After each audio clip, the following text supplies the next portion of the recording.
No, let's not start No. Hold on. It was a weird time. It was a crazy time.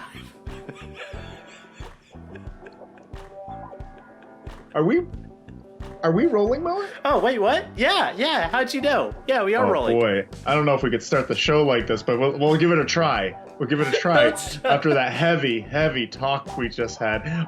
Welcome to Loser Leaves Wrestling. My name is Red Jefferson. I'm here with Moet Jaswal. Moet, are you okay? I'm doing great, Red. I'm doing great. We're going to bring this energy up. Let's keep it weird. Let's have this awkward gloom over the time. I refuse. And you know why I refuse? Because this was one of the best Dynamite episodes I've seen ever. Wanna what? Maybe that's hyperbole. I cannot wait. Maybe that's too much. But there were a lot of great things in it. There's a lot of interesting things in it. I'll give you that. I just realized I have too many whats. Because I have some whats. It's a weird show. Too many whats. I had too many whats. This is the first Dynamite in weeks that I had to cut down on my whats. Wow. Yeah. All right, we'll get to that. We'll see what never happens. gonna agree. I love the fact that we eventually touch similar interests and then eventually you just diverge again. We never gonna stay at the same mark for too long. You felt like over the last couple weeks we're getting closer to having a perfect list. Yeah, it was like mind meld. We were so close. We were getting there. Then we just that happens every time I play that game. Every time. Mind meld? Yeah, it's infuriating because It's my least favorite improv game. It really is. Too much pressure. Too much pressure. Yeah. I that's my experience with improv in general. Just too much pressure. Can't handle it. Too much pressure. Well, what? Fuck it. Fuck improv. That Colt. We get out of here. With this Loser Leaves Wrestling, where we're going to talk about the WOOS and WHATS. The WOOS and WHATS of Dynamite. We just finished it, and here we are talking to all y'all. Let's start it off hot. Moet, what's your biggest woo of the evening? Your big woo. I can't. This is a great episode for wrestling, in my opinion. I thought there were lots of really great matches for what they were trying to do. But I can't not start with the MJF Jericho song and dance routine. It was too good, too fun. And I couldn't even believe it. And I don't think I've ever seen anything like that before in wrestling. I could very well be wrong. I know they've done song and dance style, but not like straight up musical number like this. Like with the dancers and everything. It was amazing. It was a real. The joke I've heard before, from TV, it's a Family Guy joke they do all the time with Stewie and Brian, where they just immediately go into that type of song and dance style. Yeah, have you seen that before? But the fact that they did it on TV and the amount of production that went into that, I loved it. But I guess I was a little bit in the middle. It's in my best. Oh, by the way, it is my woo as well. Okay, good. It is in my woo. I was about to be like, this is the one mind meld we have. This is it. This is all we got. It's definitely a woo. It's just that, I don't know, I kind of didn't hear any of the lyrics. I was too busy studying how tired Jericho looked. Yeah, they both stumbled around. Now, I guess I didn't MJF was perfect. Yeah, well, I don't know about that. I guess I didn't see tired. I just saw just awkwardness, just stumbling between both of them. But that's actually why I liked it so much. Was they clearly don't know what the hell they're doing, but they're doing it anyways. They're trying to do the moves that they can get away with. And I just thought that was very charming. It added this endearing quality to it. I'm so excited to see what this did. I can never expect anything from them. There's no way I'm able to find out or predict what they're going to be doing next week. Yeah. I had no idea this was going to happen. I had no idea every single time they've interacted, they've always surprised me. From the very first time that they walked away from each other from the limo and they both said idiot, they did the split screen idiot. Yeah. I need to know. It just keeps getting better. I need to know who's doing this, who's in charge of these things, because they're all wonderful. And I love it because the announcers don't know what's in store, because that's what they were saying the whole of last episode of dinner debonair. If you want to know what that means, I have no idea. Tune in next week. We'll all find out. Something Excalibur said something to the effect, and I think that's wonderful that they just keep surprising everybody. Yeah. great job. Really great job. I don't know why I pooped on them immediately. It was great. It was amazing. It was probably one of the most fun things I've seen in wrestling. Maybe one of the top fun things I've seen in wrestling, like top 10. Yeah, I need to see it again, I think, because the first one was just such a shock and surprise that it was just hard.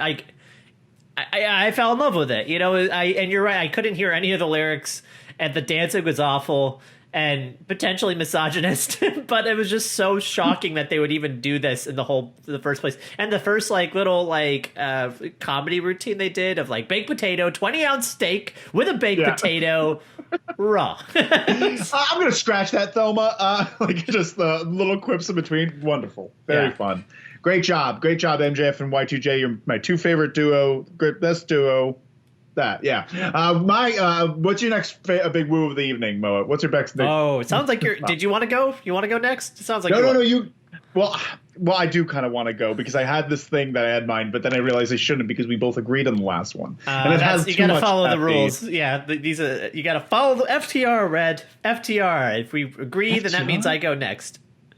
FTR was your next one? No. I'm saying we should follow the rules. It was a dumb joke. Oh, follow the rules. I was gonna be like, FTR was not. I was gonna be so upset. No, I was just making a dumb joke, wrestling related joke. That's the only place I could say FTR as a joke.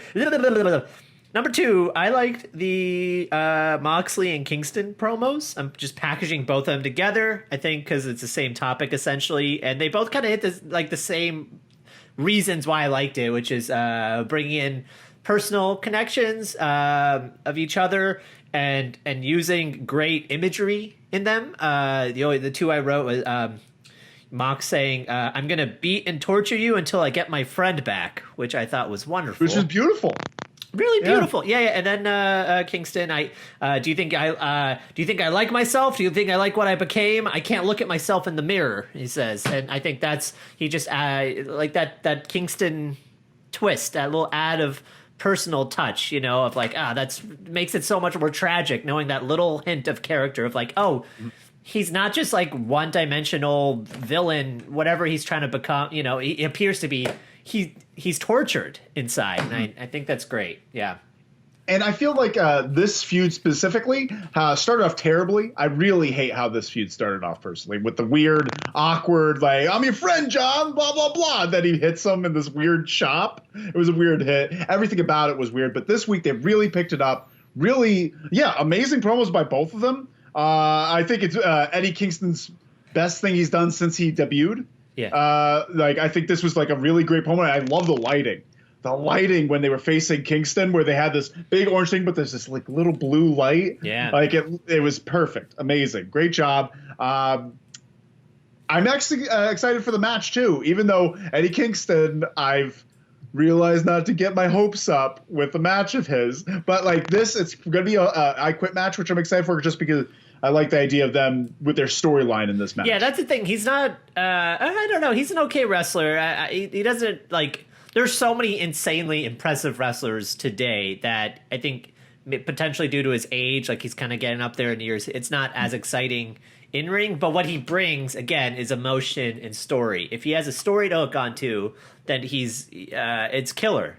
So hopefully with something like this, they didn't have a whole lot of build up, just a couple weeks, and it's kind of hit the same note for the last couple weeks, but of you're my friend, we are partners, you're supposed to inmates, and you took us out of the that whole thing. But I think this has potential to be great. Yeah, very excited and great job. You know what? I'm happy for both of them. And Moxley's been on fire. Moxley's been just consistently, and I'm upset by it. I want to dislike him because I hated him in WWE. But now he's really proving me wrong. Moa, we're 2 for 2 there. Moa, you going to go on to our third one and make it the three-peat? I don't know. Actually, no. So I liked the whole, what do you call it? The tournament, for the belt or whatever the hell. What is the tournament for? God damn it. The Eliminator tournament. Why did I just stumble on that? Yeah, I did the JR. JR did that 3 times in this episode, and he's just like, it's a mouthful, folks. It's a mouthful. Yeah, that was, I know. I do not want to become JR ever. This current version of JR. I need to stay away. Your hair gets long enough, it just forms a black cowboy hat. It just fills around. It just slowly turns into one. That's hilarious. That's a great idea. But no, I like. That's a sketch. No, I'm serious. I think I'm gonna write that down. That's great. We got to talk about this later. Yeah, okay. But yeah, I liked every match in that tournament. I think they all did great things in different ways. So actually, the rest of my woos are just the matches in more or less order that I liked, except for one. I didn't like one, but we'll get to that. Oh, interesting. Oh, I can't wait to talk about the one you didn't like. But you go for it. First one. I liked Jungle Boy versus Wardlow. I thought it was just very quick paced, simple storytelling of like quick, athletic Jungle Boy versus big Wardlow. Sorry.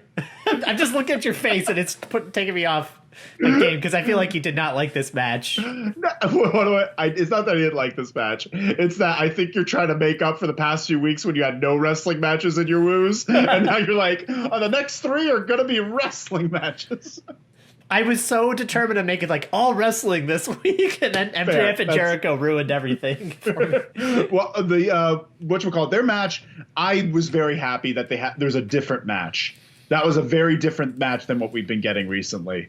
And it's interesting to see Wardlow.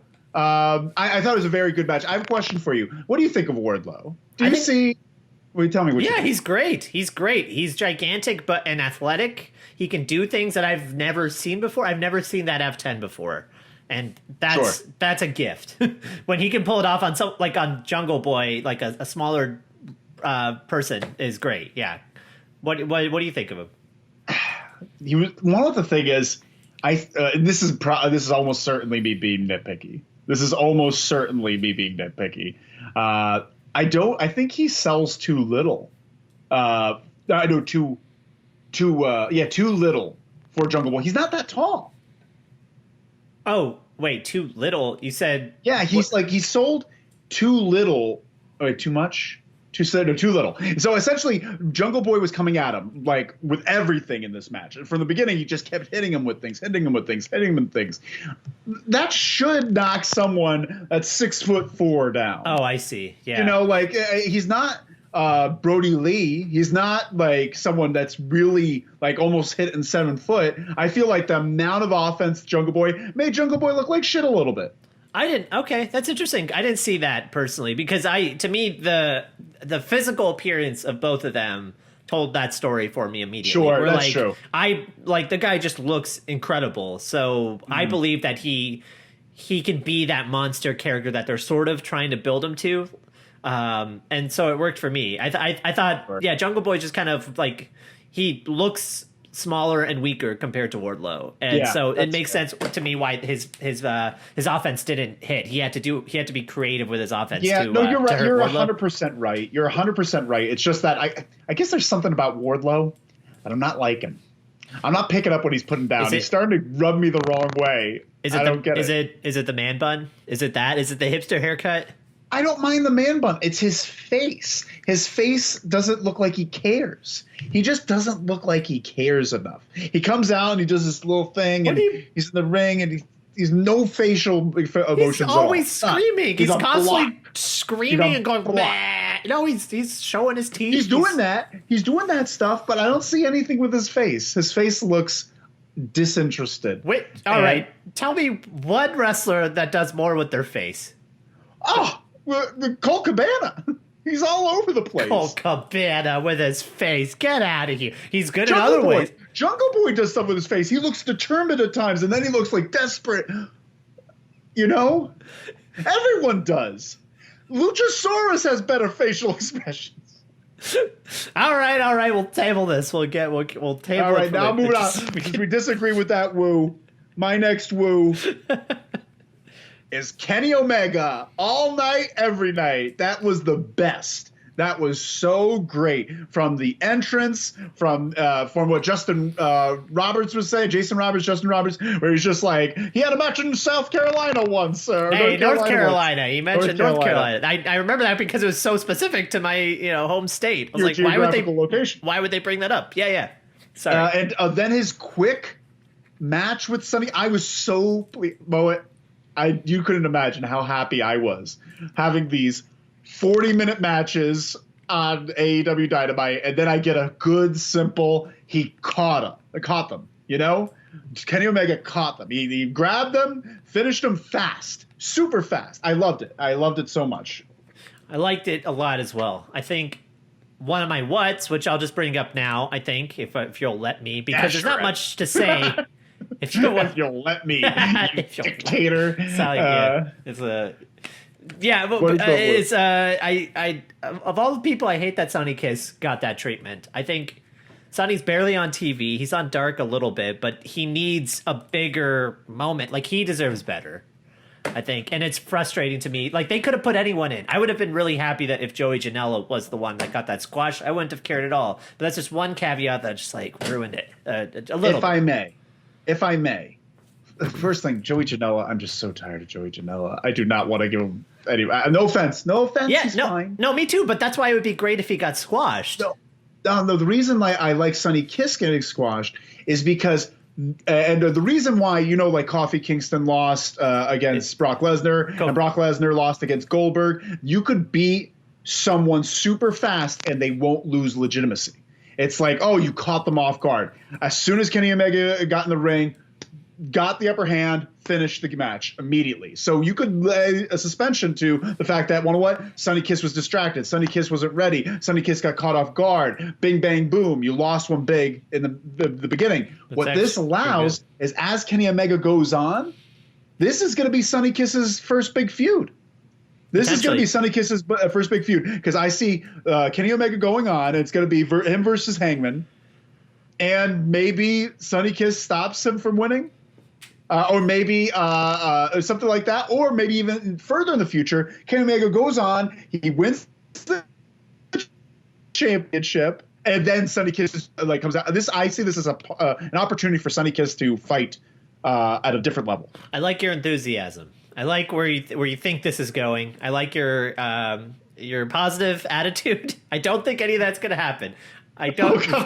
But what I do. I hadn't thought of it that way. I think a lot of my issues with the episode today were my anticipation of what I think the match could have been, or what the performer could have done, and what we got. But you're right. I think it's not that big. I guess it's not that big of a deal depending on where they go with it. It's so refreshing to have a short match, though. Oh no, I do. Yeah. I guess my anticipation was just frustrating that Sonny Kiss is barely on Dynamite and has no storyline. He barely has one with Joey Janela. So I'm just hoping for something more. But otherwise, the squash was great, and I like all the pompous bullshit around it. It was really great. Yeah. And what's nice, though, even though that AEW does drop a lot of things from one week to the next, they don't drop opportunities, because the wrestlers they have a say in their creative. And now Sonny Kiss is like, oh, he got one over on me. I should eventually retaliate. Like, he could say to Tony Khan, they could say to Tony Khan, oh, I have a legit thing here. They're a part of the creative team for their character. So I see it's almost inevitable that Kenny Omega is going to have a feud with Sonny Kiss now. Yeah. I almost guarantee within the next month they're going to have an interaction. That's interesting. I hope so. I hope you're right. I think Tony Khan's good with that stuff. Tony Khan's good with that stuff. He's not good with making these big brash creative decisions about a specific character that go nowhere, like fucking Jake Roberts getting his titties slapped by Brian Cage. What was he doing? I forget what it was. Hey, this back is the titty back. He got rain on his back. Yeah, it was stupid. I thought it was his chest. It was his back. No, That's he right. threw him to the back. Yeah. Well, moving on. What's our next woo? What do we got? The squash was one of mine, which is fun. So, then the last one, I think, in that case was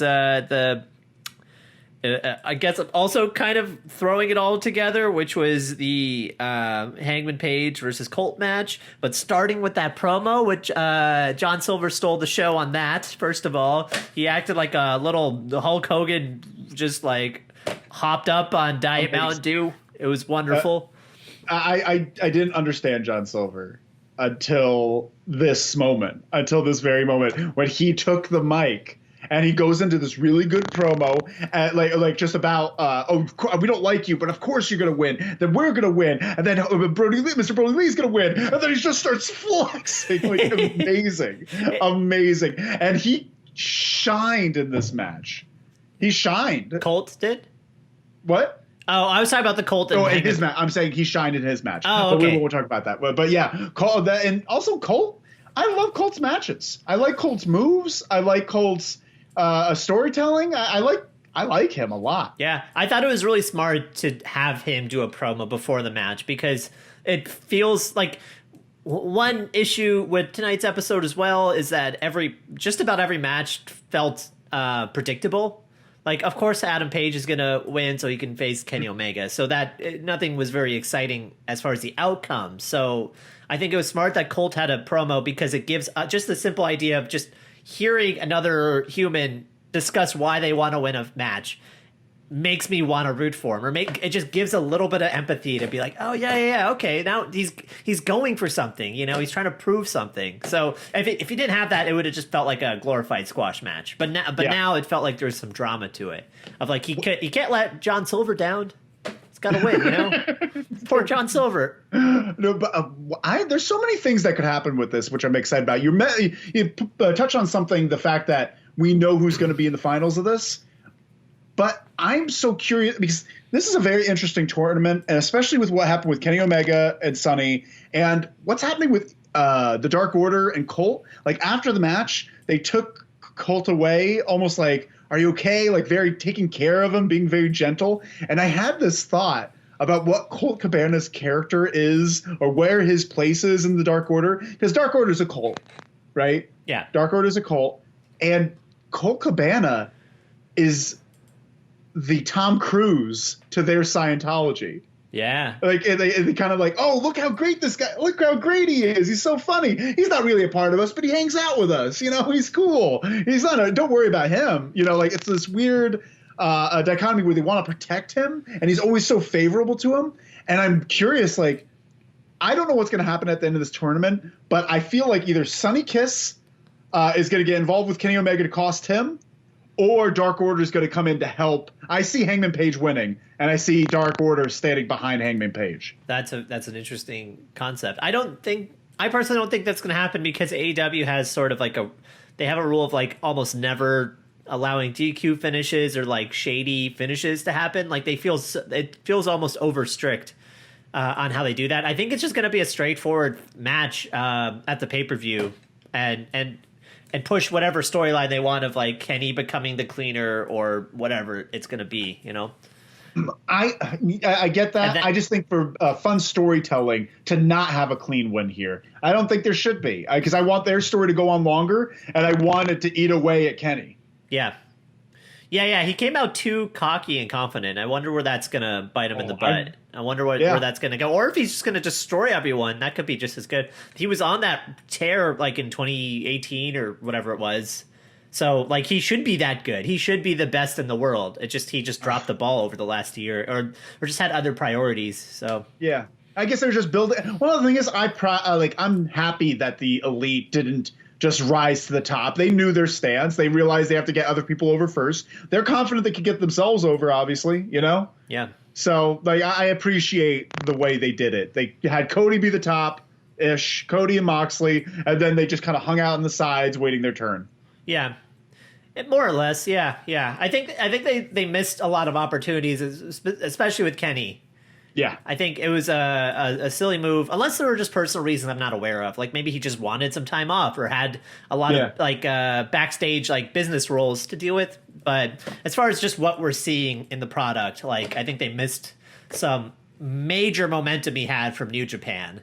Mm-hmm. But hopefully he's bringing that back now. Hopefully they can build something, yeah. Because he looked great. He looked great and he looked confident. And I love when he has that attitude. His body moves differently. He becomes like a, I keep using Tim Burton character, but he looks like he's made a claymation when he's like antsy and he's walking with his shoulders stooped, very fun. I guess my childhood influences are anime. So I think I see him as an anime character, anime villain. Oh, sure. He's 100%. Yeah, he's Vegeta. Yeah. Remember Vegeta? I do remember Vegeta. I just Am I right? Is that the guy? He's like the Goku's nemesis, right? Yeah, for sure. Yeah, I just see him shaking, like arms flailing, pointing. Yeah, no, I get that. Yeah. Anything from that old school style of anime where it's like barely animated at all. It's like a glorified, just like PowerPoint presentation in those animes, which is like single motions of just them staring and just like the mouth moving. That was basically Kenny in New Japan. And Keith Lee is Majin Buu. Yes, this is a big dude. Yeah. Big dude. And my last woo of the evening is Arn Anderson getting out of that limo, which was very funny. Paint the picture. Paint it. So this limo pulls up. And they're like, "Oh, who's in the limo?" And then he opens, and then it's Arn Anderson, his legs sticking out first like a turtle, and you see him grasping. Like he struggled. I struggle with that same thing, but it's so funny to see another big person try to get out of a car, and it's like their butt's big. They're trying to get their weight pushed forward. That's good. That's good. Yeah, and then Cody got out and Cody did a promo, which was fine. The promo was pretty good, but Arn said something funny. I think is like Tony mentions how Cody has gained 14 more pounds, and Arn had a really funny reaction to it. Do you remember? He's just like, he's a big boy, or something like, he's gone big. Oh yeah, or something like really he used weird. a word I've never heard before to describe someone being buff. Yeah, he's like, he's bloked. He's bloked for sure. Like, what does that mean? That took me out a little bit, but it was good. I need somebody to say, follow me around and hype up my gains whenever. Just need a little Flavor Flav that runs around. Someone be like, he's big. I need that. He's bloked. Yeah. This guy. All right, what a great woos. Those were a lot of fun. And Moet doesn't have too many, but I got a plenty. We're going to the what's, Moet. What is your big what of the evening? So this one is potentially controversial. I don't know. I'm gonna say Penta versus Fenix is my first issue with the show. Mine too. Really, because I'm trying to, and it's something where like I need to watch it again. I think because it was my anticipation for it. What I expected was going to happen was so off the charts because I've seen them in all these different promotions and all over the place. So I just know what they're capable of. And so it just felt like they were not hitting those gears that I know they can do. So like, I bet I think it's a good match. I bet it's actually way better than I thought it was because they still did some really impressive stuff, but they were just slow. Like for me, I think it kind of felt like Pentagon was like gassed in the first half. Like I just saw him just breathing heavily and just kind of like missing a beat, in the move sets. And then in the second half, it looked like Fenix got hurt somehow. I missed it off of something. He hit his head because all of a sudden the match just slowed down and they were taking care of each other like way more. It felt like Penta was like leading the match. Like you could just see him just talking through moves with Fenix like a lot more than usual. So it just kind of, and that really took me out of the fight. Because like the ending, I thought the ending was really cool. The last like whoop-de-doo Canadian Destroyer that they did, I thought was really neat. Sure. And something I hadn't seen before, but I couldn't get into it because I was so worried about both of them, basically. Yeah.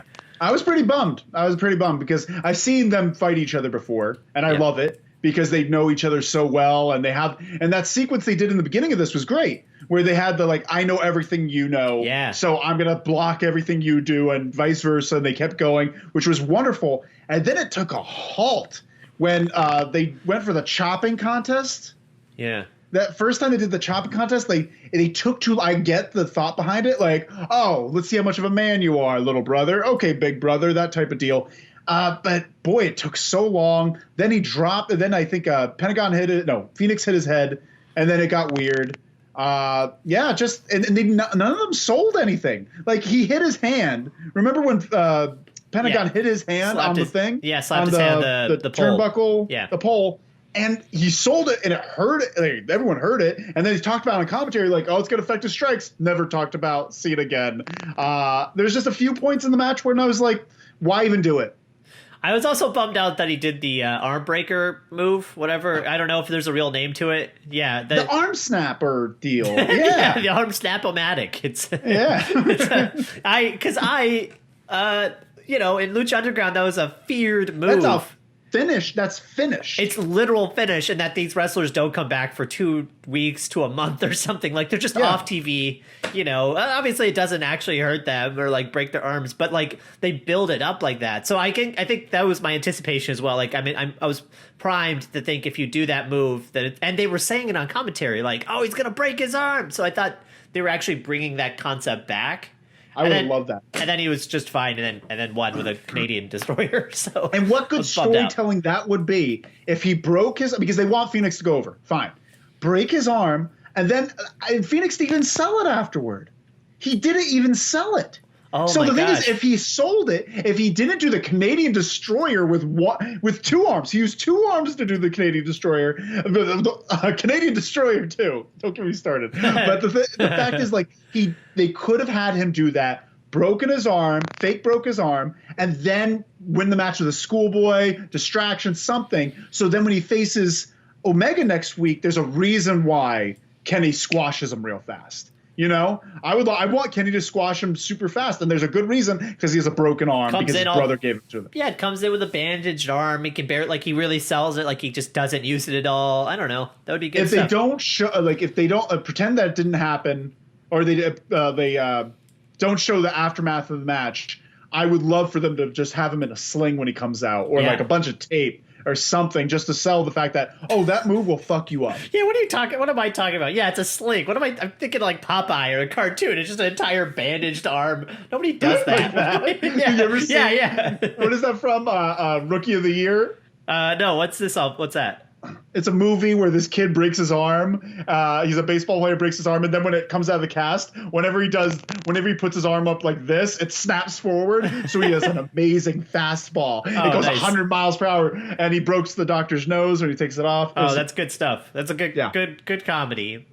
Sound off in the comments if you'd like us to do a watch along of Rookie of the Year. Oh, I would do that. Yeah, that'd be fun. Off. Yeah. All right, Moet. Well, we matched our first what? We had the first what down. Let's see if we could send this home. What's your next one? Well, I'm looking at it all now, and I see it's all pretty petty. It's all petty issues for me. So I'll get to the petty stuff. There's one that's there's one that's kind of legit. So I'll start with the legit one. The ending of the show, the ending beatdown on the FTR did against Matt Jackson. Well, both the Young Bucks, really, but breaking Matt Jackson's ankle potentially.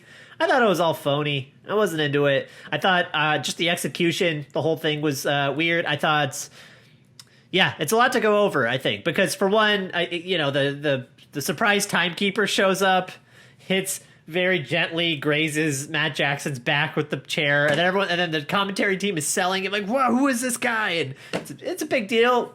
And then you see him jump, and he jumps like he's 80 years old. He moves. He did. But the idea of like, who's this exciting new wrestler? A new contender emerges, and it's just he was in good shape. Yeah, he did good for like a 67-year-old dude, whatever age is. What is he? 40, 48, 59? How old? He's 59. No, that can't be true. He looks older than he is. That's crazy. Tully Blanchard. But I thought what the worst part is, the camera people. They missed it. They missed his reveal, which was really disappointing. 66. I'm completely wrong. 66. Okay. That's legit. That's a legit old man. No, but they showed him getting into the ring. They showed him getting into the sliding in. And they didn't talk about it because they're like, oh, he went in too soon. They didn't say anything. He was in the ring for like a few seconds before they showed the hit. Oh, damn. I didn't catch that part. That's bad, yeah. But my main issue with this, so that was just like a petty thing. I mean, it's just kind of annoying, but I'm like, fine, whatever. It's their manager. But I don't know what they expected us to do, and to feel when they hurt the Young Bucks after watching them for weeks be complete dickheads to everybody that they came across and acting so like, over the other 3 teams that they beat up. Like, then it's almost like good. I lack sympathy for you getting your ankle broken because you deserve it. So I think it's like this like gray storytelling style that they're trying to do, where like you could be good, you could be bad. This is what humans are like. But this is a moment where I just don't think it works. Like, it's better just be straightforward. FTR are the heels, Young Bucks are the faces. Just let them do their thing.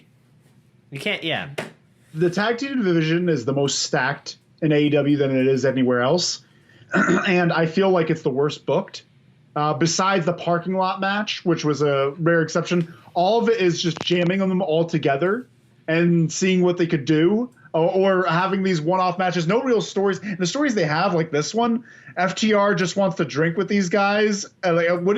I don't get them coming to the ring with beers. I don't get that. Oh, it's just like a callback where that's just I think their thing is like they like to condescendingly cheers their opponents. So there's not much. They did it with Kenny and Hangman like constantly. I remember that. Yeah, and then I thought that was done. Yeah, it was a weird. I guess they're just doing it as like a character trait now. So that wasn't. I don't think there was much more to it. I think they're just like, good luck, kind of generic Southern Asheville, North Carolina boys. So, yeah.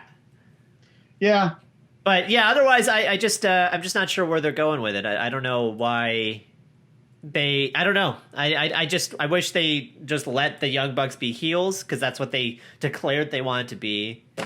But if they do that, I don't know who to cheer for. The build up to this match just became very weird to me.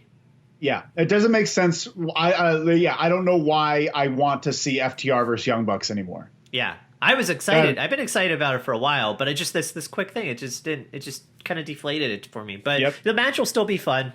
Like a lot of AEW, it's I'm starting to realize it's a lot of like, I don't like that, but the match will be good, I guess. It's a lot of complacency. Yeah.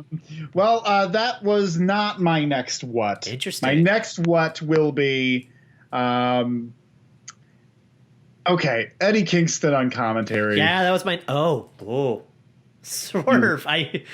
Mine was Eddie Kingston, but not that one. Okay. Eddie Kingston on commentary. I don't like hearing him talk. I find him annoying, and I find him to be constantly deviating from his character. Like, I feel like he's constantly worried he's not saying anything, so he just says anything sometimes. And I think at the beginning of this, he said he stabbed someone in the neck. Did he start? When he first got on commentary, he said something about stabbing someone in the neck, and everyone got real quiet. And he's just like, "Yep, that's it. I said it." Like, it just. That's pretty good. I did not catch that. I'm gonna have to look it up, but I was like, did you just do a pull Marty Jannetty and say that you did a crime as a gimmick? I don't know. He's probably joking around. He's a good guy. I've never heard wrestlers say they stabbed someone in the neck. Probably not. He's breaking ground. Yeah, the only thing I didn't notice any issues with him, so this might be all you. The only thing I noticed was when Penta slapped Fenix, I think, in the chest, and then that made Eddie go, "He's my best friend." That made me laugh. Like, it's just so obnoxious every time he screams that. God. But of all the moments, it's funny. Yeah, I don't like it either. I hate it so much. What's your next what, Moet? The promo, he did apparently an amazing promo off air last week. They didn't show us? It looked incredible, and they showed. Well, no, it's fine that they didn't show us, because I guess it just didn't have time. That's natural. It was just an annoyance that they kept the music running throughout it, because it felt like his first major kick-ass promo since he debuted, and they had music running through it. Like, it was so much emotion and intensity, and it felt like he was carrying the entire feud on his back at that one moment, and then we didn't get to hear any of it. So that's just a little annoying. Cues? I feel like that's a lot. This is a lot of the time, Mm-hmm.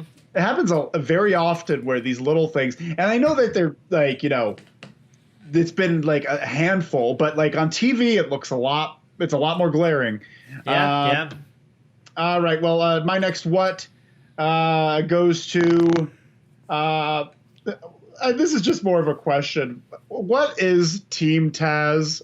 Like, it's not. They did fine today. They did fine. They did fine. But what is it? I don't get it. I'm over Team Taz completely. They come out. No one from the group is winning anything. Yeah. Taz is just kind of like saying he's elite and he's the best and all this stuff.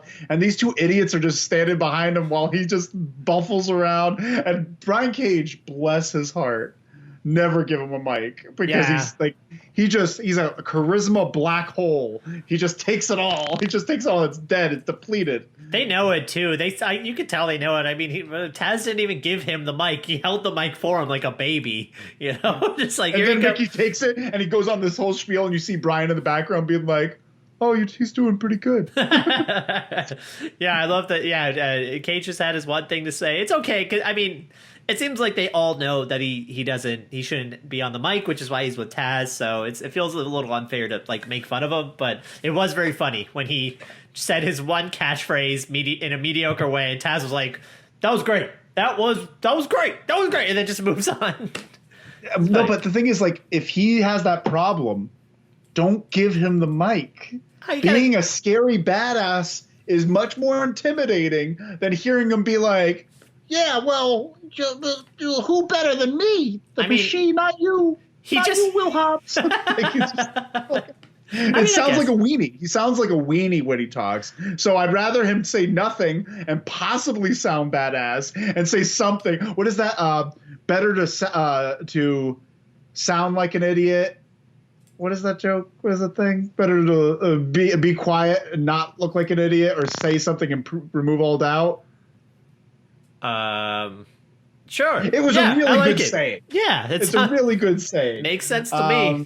That defines. Yeah, I agree. I'm not really sure what the hell they're doing. It's a little sad because I think they're both pretty good or have the potential to be incredible. But you know, they're AEW is just focused on other storylines for now. Hopefully they'll give jobbers. Hopefully they'll give them something substantial soon, because it's frustrating. Yeah. Well, Mo, what's your next what? Do you have any more what's? Yeah, I got one. It's petty. It's because we already know it sucks, so there's no point. Darby Allin. I can't wait for you to say it. Yeah, it sucked. There's nothing. Yeah, I don't care. It's getting tired now. Just be like, yeah, Darby Allin sucks. So I don't know. The whole these things are stupid. We already know why they're stupid. No, we could go into specifics on this one. Fine. Why was this video stupid, Moet? You're getting so much joy out of this, aren't you? Listen to you. No, he's a young filmmaker making these new fun films, and that's you're making fun of me. I hate this. No, this is good. No, tell me. This is exactly what I say as what techniques did he use? Oh my god! All right, he used black and white because he's moody as fuck, and it's stupid. The one good thing was he had Steve-O. I love Steve-O, so I was hoping for more, and it was very exciting. It was the first person that I actually recognized. I feel so old, being like, hey, I know that guy from my youth, from the Jackass days. Did you notice they were both winded when they started it? I didn't notice that. No, they were breathing heavy, and Steve-O was sweating, and they never explained that. I like that. It felt weird. I like that. More of them need to start sweaty. I think that's great. I think it shows intensity. Anyways, so he sprints right before the interview. God. So that was a lame trick. That was a lame stunt. It was dumb. Yeah, it just looks sad and stupid. He gets in the body bag and just falls off of a half pipe off the top. He just rolls off the. What did he call it? The roll. The roll and tug. The roll of death. Roll and tug. I don't know why where tug came in. That the sneaky tug. The rub and tug. What does he call it? The rub and tug. Yeah. That was, I don't know where my mind's going. But yeah, I don't know. It just felt sad and stupid. I don't know why he's trying to do a jackass stunt in this. Who's telling him these are good? Nobody. Someone is. No, they're just, I think it's starting to piss me off how much freedom they're all getting. Right? They're all getting all the freedom in the world to do anything, which harms them in multiple ways. Harms them in this way, where this guy who has a lot of creativity starts pushing out content and putting it's easy for the program to put on like a 30-second video, but it also harms people that can't do things, that can't come up with ideas, that just fall flat on their face, likewise, I've been thinking about this a lot, like Brandy Rhodes. She has a lot of ideas that suck, and they just drop them. They let her try this stuff out and drop them, like the bunny issue. Like for the last month and a half, they were doing Allie, the Nightmare Sisters were a thing. There was this whole thing where she seduced QT Marshall and all this thing, and then they just dropped it all completely last night, and now she's the bunny again. So I think that's letting everyone have this creative freedom really bites them in moments when they're people like not the Young Bucks, Kenny Omega, Adam Page. They all seem to have a coherent storyline for the most part. Because nobody wants to be a bad guy. Because like the bad guy's management. Who is management? The boys. The boys are management. The boys are in the locker room. You know, there's no one being able to say like, I'm sorry, this isn't working. Like I feel like that's the Attitude Era. The Attitude Era was 2-3 people in creative, you know, and then there was wrestlers bringing ideas, bringing things and stuff. But they were like, yes, yes, no, no, no, no, yes, yes, yes. And so you get a lot of shit on the show, but it wouldn't last too long. You know, you wouldn't get Cleaver Beavage. What is his name? Beaver Cleavage? Beaver Cleavage, yeah. Beaver Cleavage. That wasn't months. That was like 2 or 3 weeks, you know? Draws puking, just a couple weeks. You know, like they tried things out, but they stopped it once they realized here, it's been months that he's been doing these garbage videos. And no one's told him like, hey, you got to either go to school and learn how to do this or stop. Yeah.